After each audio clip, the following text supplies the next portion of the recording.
Hello everyone, how are you today? Welcome back to my class, Patsarya Chemistry Classes 1 year.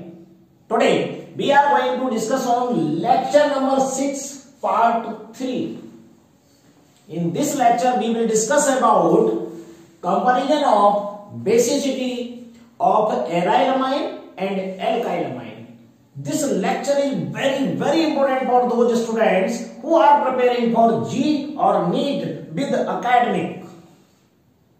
So let's start without delay. आज के इस video में जो previous video मैंने आपको part 1 और पार्ट 2 में दिए हैं उसमें सिखाने की कोशिश की है कि आप एमाइंस की बेसिसिटी को कैसे फाइंड करेंगे.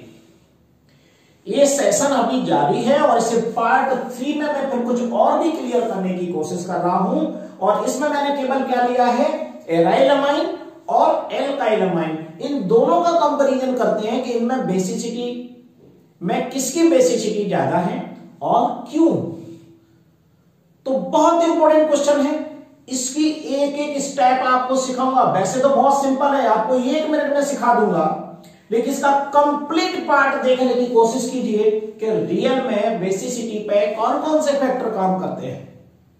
प्रीवियस वीडियो में मैंने आपको बताया था, नंबर 1 तो इंडक्टिव इफेक्ट इसको प्रभावित करता है, सॉल्वेशन इफेक्ट काम करता है, स्टीयरिक हिंड्रेंस इसको प्रभावित करता है. इतने फैक्टर अलग अलग काम करते हैं, इसलिए सबकी बेसिसिटी डिफरेंट होती है. चलिए आज देखते हैं कौन सा फैक्टर इसमें काम कर रहा है और ये बेसिसिटी को कम या ज्यादा करेगा. तो देखिए सबसे पहले मैं आपको बता दूं, ये है हमारा एराइल अमीन, यानी इसमें मान सकते हैं आप एनिलीन.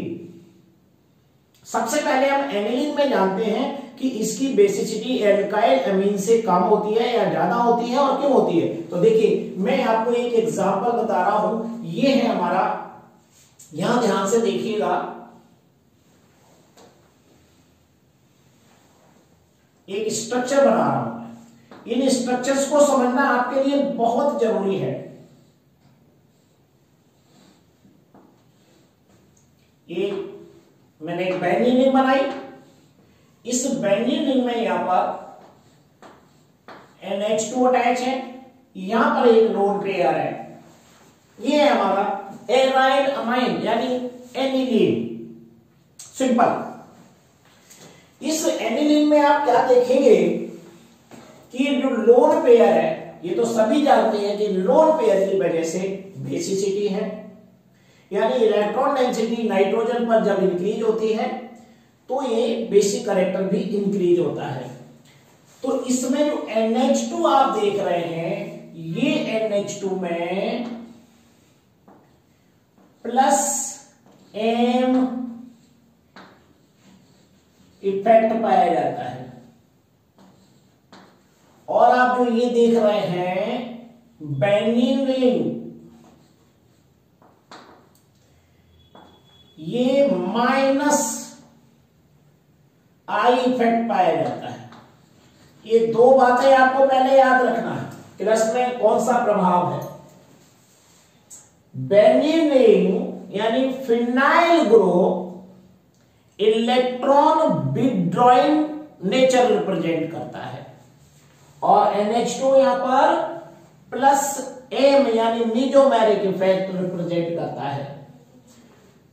तो जब प्लस M इफेक्ट है तो ये इलेक्ट्रॉन्स का जो मूव होगा वो किधर की तरफ होगा, इस साइड में. क्यों? क्योंकि यहां पर ये देखिए कॉन्जुगेशन है lone pair, single bond and double bond के बीच में. कॉन्जुगेशन दिखाई दे रहा है आपको, ये कॉन्जुगेशन है lone pair, single bond and double bond. Conjugation होने की वजह से ये इलेक्ट्रॉन डीलोकेलाइज्ड हो जाते हैं, यानी इनमें रेजोनेंस पाया जाता है. तो इसके रेजोनेटिंग स्ट्रक्चर बनेंगे बहुत सारे, देखते हैं. तो प्लस M इफेक्ट की वजह से प्रोसेस आपकी समझ में आई. और ये जो पाई इलेक्ट्रॉन है वो इस कार्बन पर ट्रांसफर हो जाते हैं. ये देखिए दो इफेक्ट काम कर रहे हैं यहां पर. तो अगला रेजोनेटिंग स्ट्रक्चर जो होगा, ये चीज मैं इसलिए बता रहा हूं, आप पूरा डिटेल समझ लीजिए, इसलिए आपको फिर क्वेश्चन का डायरेक्ट आंसर देने में कोई दिक्कत नहीं आएगी. तो दूसरा रेजोनेटिंग स्ट्रक्चर देखिए, ये देखिए यहां पर NH2 है, इस पर पॉजिटिव चार्ज आ जाएगा, यहां पर डबल बॉन्ड हो जाएगा और यहां पर नेगेटिव चार्ज। देख लीजिए ये कंडीशन बनेगी, ये बॉन्ड हमारा यहां से यहां पर रहेगा। अगला रेजोनेटिंग स्ट्रक्चर हम देखते हैं, ये जो आप इलेक्ट्रॉन है ये यहां पर यहां चले जाएंगे और ये पाई इलेक्ट्रॉन यहां पर आ जाएंगे, इसमें अभी कोई चेंज नहीं करेंगे। अगला स्ट्रक्चर हमारा ये होगा, देखिए यहां पर नेगेटिव चार्ज आ गया या डबल बॉन्ड, ये डबल बॉन्ड पहले से ही है, यहां पर डबल बॉन्ड था और इसको हम लिखेंगे NH2, इस पर पॉजिटिव चार्ज है। अगली कंडीशन हमारी ये होगी, ये इलेक्ट्रॉन यहां पर मूव करेंगे और पाई इलेक्ट्रॉन यहां पर चले जाएंगे, तो अगला स्ट्रक्चर हमारा इस टाइप का होगा। देखिए इलेक्ट्रॉन यहां पर आ गए, नेगेटिव चार्ज यहां पर चला गया, ये बॉन्ड हमारा यहां बना हुआ है और ये डबल बॉन्ड है NH2 पर पॉजिटिव चार्ज। डिलोकेलाइजेशन की वजह से हमारे इसके रेजोनेटिंग स्ट्रक्चर बन रहे हैं। अब ये इलेक्ट्रॉन यहां से यहां मूव करेगा और पाई इलेक्ट्रॉन यहां से यहां चले जाएंगे, चार्ज फिनिश हो जाएगा और अगला स्ट्रक्चर हमारा ये होगा। देखिए अगला स्ट्रक्चर यहां मल्टीपल बॉन्ड ये आ गया, यहां पहले से बॉन्ड लगे हुए हैं, ये पाई इलेक्ट्रॉन यहां से यहां चले गए, ये पॉजिटिव चार्ज फिनिश हो जाएगा और NH2 का लोन पेयर फिर से आ जाएगा।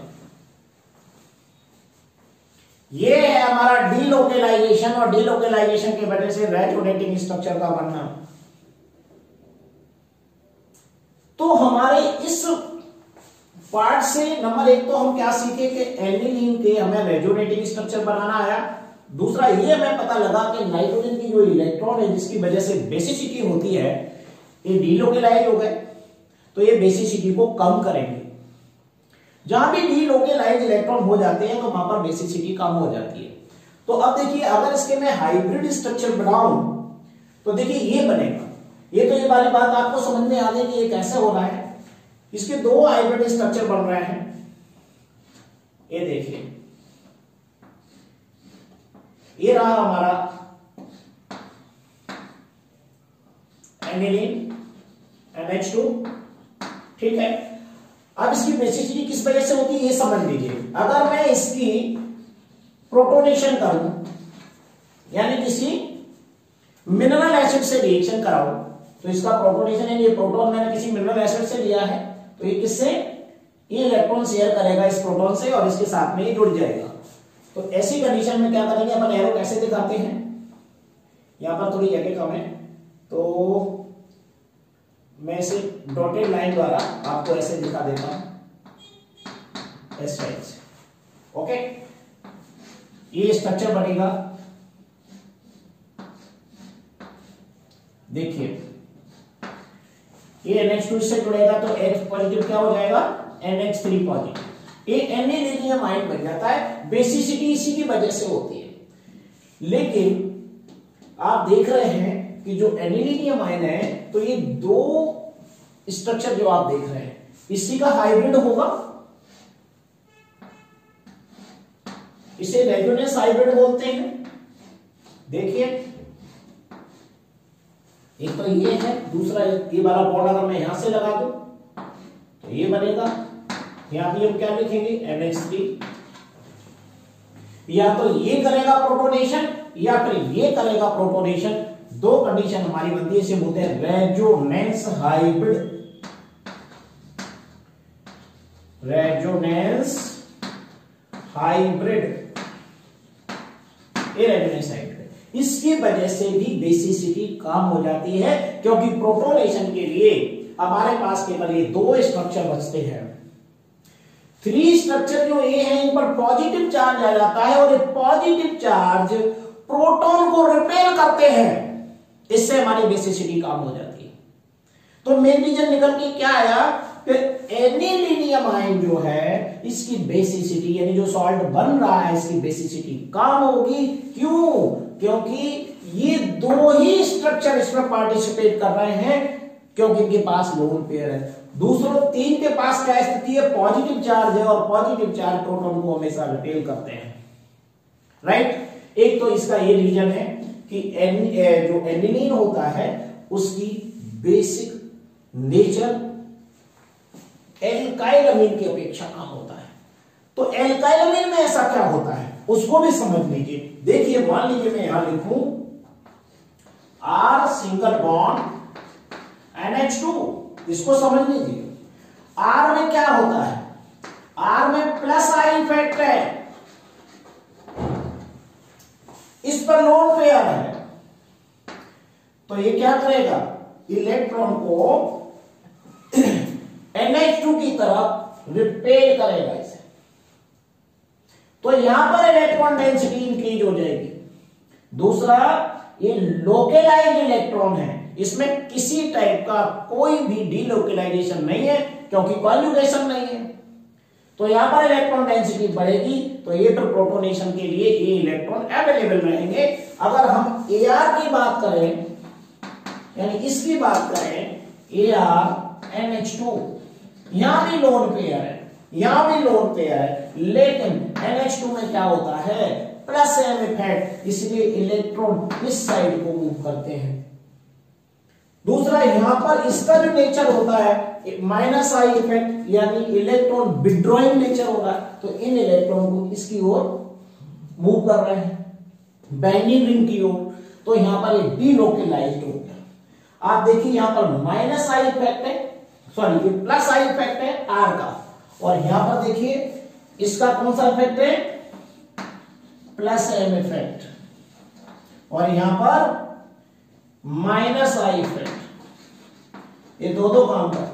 प्लस एम इफेक्ट काम ही नहीं करता अगर यहां पर डीलोकेलाइजेशन के लिए, यानी यहां पर कॉन्जुगेशन नहीं होता तो इसकी वजह से इसका बेसिक नेचर कम होता है, तो basicity of alkyl amine is greater than aryl Amin.